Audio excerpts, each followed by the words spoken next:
बृहस्पतिवार की व्रत कथा। भारतवर्ष में एक प्रतापी और दानी राजा राज्य करता था। वह नित्य गरीबों और ब्राह्मणों की सहायता करता था। यह बात उसकी रानी को अच्छी नहीं लगती थी। वह न ही गरीबों को दान देती, न ही भगवान का पूजन करती थी और राजा को भी दान देने से मना किया करती थी। एक दिन राजा शिकार खेलने वन को गए हुए थे तो रानी महल में अकेली थी। उसी समय बृहस्पति देव साधु वेश में राजा के महल में भिक्षा के लिए गए और भिक्षा मांगी। रानी ने भिक्षा देने से इनकार कर दिया और कहा, हे साधु महाराज, मैं तो दान पुण्य से तंग आ गई हूँ। मेरा पति सारा धन लुटाते रहते हैं। मेरी इच्छा है कि हमारा धन नष्ट हो जाए, फिर न रहेगा बांस और न बजेगी बांसुरी। साधु ने कहा, देवी, तुम तो बड़ी विचित्र हो। धन संतान तो सभी चाहते हैं, पुत्र और लक्ष्मी तो पापी के घर भी होने चाहिए। यदि तुम्हारे पास अधिक धन है तो भूखों को भोजन दो, प्यासों के लिए प्याऊ बनवाओ, मुसाफिरों के लिए धर्मशालाएं खुलवाओ। जो निर्धन अपनी कुंवारी कन्याओं का विवाह नहीं कर सकते, उनका विवाह करा दो। ऐसे और भी कई काम हैं जिनके करने से तुम्हारा यश लोक परलोक में फैलेगा। परंतु रानी पर उपदेश का कोई प्रभाव नहीं पड़ा। वह बोली, महाराज, आप मुझे कुछ न समझाइए। मैं ऐसा धन नहीं चाहती जो हर जगह बांटती फिरूं। साधु ने उत्तर दिया, यदि तुम्हारी ऐसी इच्छा है तो तथास्तु। तुम ऐसा करना कि बृहस्पतिवार को घर लीप कर पीली मिट्टी से अपना सिर धोकर स्नान करना, भट्टी चढ़ाकर कपड़े धोना। ऐसा करने से आपका सारा धन नष्ट हो जाएगा। इतना कहकर वह साधु महाराज वहां से आलोप हो गए। साधु के अनुसार कही बातों को पूरा करते हुए रानी को केवल 3 बृहस्पतिवार ही बीते थे कि उसकी समस्त धन संपत्ति नष्ट हो गई। भोजन के लिए राजा का परिवार तरसने लगा। तब एक दिन राजा ने रानी से बोला कि हे रानी, तुम यही रहो, मैं दूसरे देश को जाता हूँ, क्योंकि यहाँ पर सभी लोग मुझे जानते हैं, इसलिए मैं कोई छोटा कार्य नहीं कर सकता। ऐसा कहकर राजा परदेश चला गया। वहाँ वह जंगल से लकड़ी काट कर लाता और शहर में बेचता। इस तरह वह अपना जीवन व्यतीत करने लगा। इधर राजा के परदेश जाते ही रानी और दासी दुखी रहने लगी।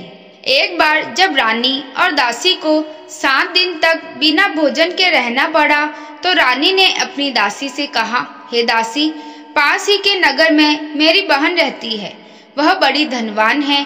तू उसके पास जा और कुछ ले आ, ताकि थोड़ा बहुत गुजर बसर हो जाए। दासी रानी की बहन के पास गई। उस दिन गुरुवार था और रानी की बहन उस समय बृहस्पतिवार व्रत की कथा सुन रही थी। दासी ने रानी की बहन को अपनी रानी का संदेश दिया, लेकिन रानी की बड़ी बहन ने कोई उत्तर नहीं दिया। जब दासी को रानी की बहन से कोई उत्तर नहीं मिला तो वह बहुत दुखी हुई और उसे क्रोध भी आया। दासी ने वापस आकर रानी को सारी बात बता दी। सुनकर रानी ने अपने भाग्य को कोसा। उधर रानी की बहन ने सोचा कि मेरी बहन की दासी आई थी, परंतु मैं उससे नहीं बोली, इससे वह बहुत दुखी हुई होगी।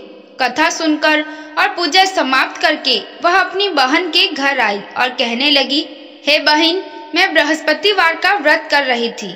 तुम्हारी दासी मेरे घर आई थी, परंतु जब तक कथा होती है तब तक न तो उठते हैं और न ही बोलते हैं, इसलिए मैं नहीं बोली। कहो दासी, क्यों आई थी? रानी बोली, बहन, तुमसे क्या छिपाऊं, हमारे घर में खाने तक को अनाज नहीं था। ऐसा कहते कहते रानी की आंखें भर आई। उसने दासी समेत पिछले 7 दिनों से भूखे रहने तक की बात अपनी बहन को विस्तार पूर्वक सुना दी। रानी की बहन बोली, देखो बहन, भगवान बृहस्पति देव सबकी मनोकामनाओं को पूर्ण करते हैं। देखो, शायद तुम्हारे घर में अनाज रखा हो।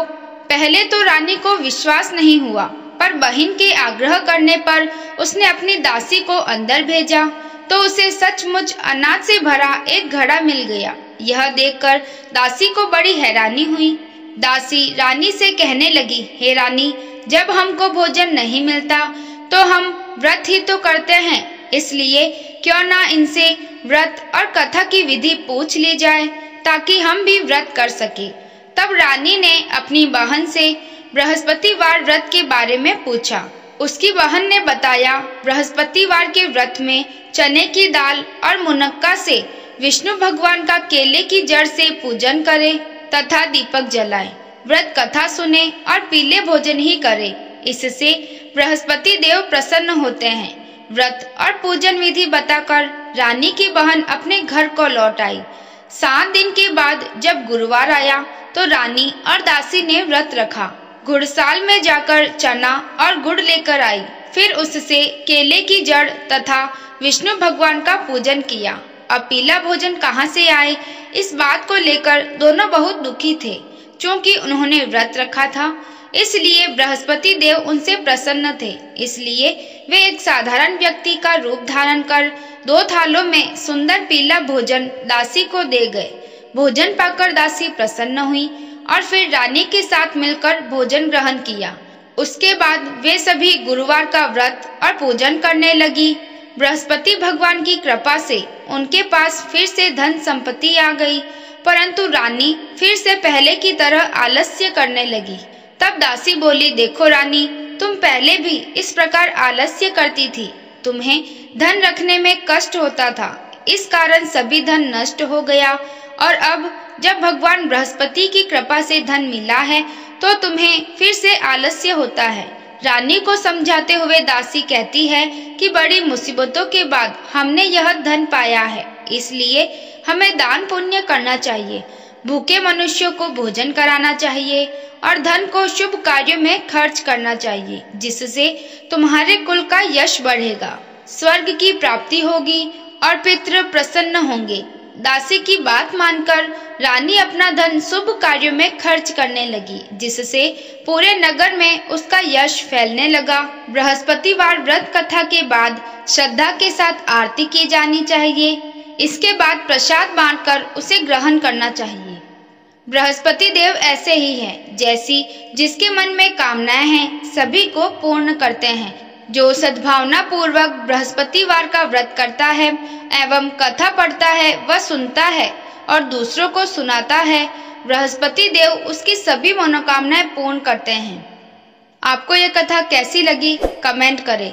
वीडियो पसंद आया हो तो लाइक करें और इस चैनल को सब्सक्राइब करें। धन्यवाद।